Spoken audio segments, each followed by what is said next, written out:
Hello সবাইকে, good morning. কেমন আছো তোমরা? আশা করি সবাই খুব ভালো আছো। আমার চ্যানেলে আরেকটা নতুন ব্লগে তোমাদের জানাই অনেক ওয়েলকাম। আর আজকে সোমবার 23 তারিখ সকালে ঘুম থেকে উঠে দেখছি মা পুজোর জন্য ফুলগুলো ধুয়ে রেখেছে। খুব সুন্দর লাগছিল তাজা তাজা ফুল দেখতে। আর এগুলো কিন্তু আমাদের গাছের ফুল নয়, এগুলো হচ্ছে কেনা ফুল। আর সকাল সকাল ঠাকুর প্রণাম করে আজকের দিনটা শুরু করলাম। তারপর মুখ টুখ ধুয়ে ব্রেকফাস্ট করতে বসে গেছি। আর যেহেতু কয়েকদিন থেকে প্রচণ্ড গরম পড়েছে, তাই আজকে একটু দই আর চিড়ে খাচ্ছিলাম। এই গরমে অন্য কিছু খেতে আর ইচ্ছেই করছে না, একদম যেমন গ্রীষ্মকালের মতো গরম।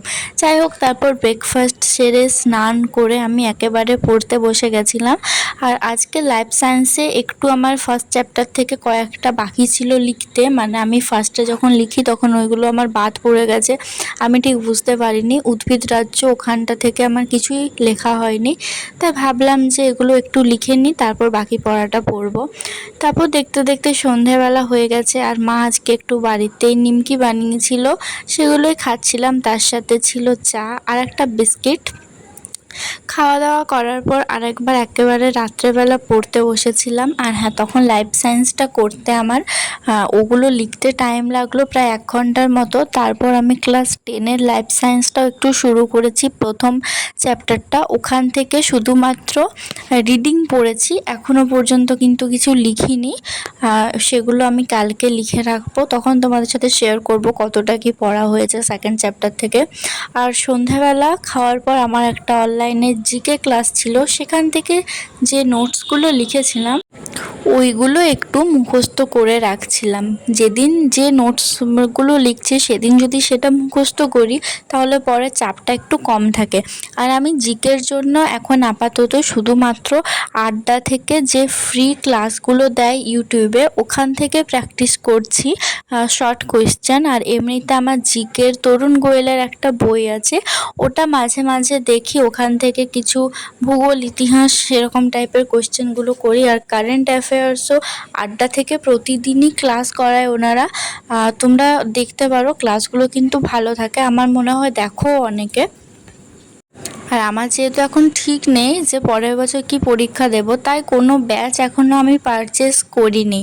তো তারপর জিকেগুলো প্র্যাকটিস করার পর একটু ফিজিক্যাল সায়েন্সটা শুরু করেছিলাম। সেকেন্ড চ্যাপ্টারটা বল ও গতি ক্লাস 9-এর বই থেকে করছিলাম। আজকে এগুলো শুধু আন্ডারলাইন করে রাখছিলাম, ইম্পর্ট্যান্ট পয়েন্টগুলো। আজকে কিন্তু আর লিখতে পারিনি, আজকে যা লিখেছি ওই সকালেই। আর হ্যাঁ, জিকে ক্লাস থেকে কয়েকটা জিকে ছিল, আর আমার আগেও কয়েকটা ক্লাস মিস হয়ে গেছিলো, সেগুলো একসাথে করে প্রায় ওই ধরো 50টার মতো শর্ট কোয়েশ্চেন লিখেছি, তার বেশি আর কিছুই লেখা হয়নি। আর কলেজ তো এখন আমার শুরু হয়নি, আমি পরে আবার নতুন করে অন্য কলেজে অ্যাডমিশন নিয়েছি, ভেরিফিকেশন হয়ে গেছে। ক্লাস আমি এখনও যাইনি করতে। আমি যেদিন ভিডিওটা আপলোড করছি সেটা হচ্ছে 25 তারিখ, হয়তো কাল থেকে অর্থাৎ 26 তারিখ বা 27 তারিখ থেকে কলেজ যাব। তখন আবার পড়ার চাপটা একটু বেড়ে যাবে, কারণ কলেজের পড়াগুলো তো পড়তে হবে যখন ভর্তি হয়েছি। আর প্রথমে আমি বাংলাতে অনার্স নিয়েছিলাম, এখন কিন্তু সেটা ইতিহাসে নিয়েছি অন্য কলেজে। তো যাই হোক, আজকে আর বেশি পড়লাম না।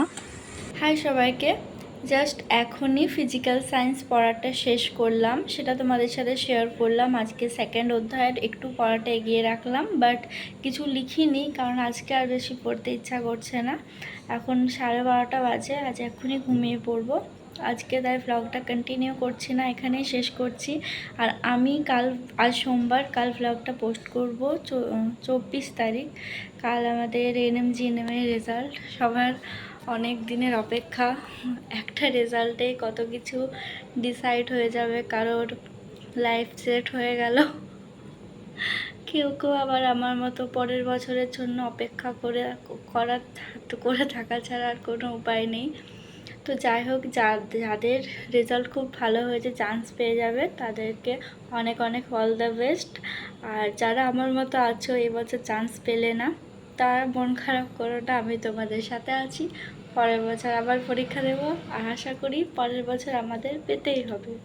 তো ভিডিওটা আজকে এখানেই শেষ করছি। সবাই খুব ভালো থেকো, সুস্থ থেকো। কাল আর একটা নতুন ব্লগ নিয়ে তোমাদের সামনে চলে আসবো। Bye, good night.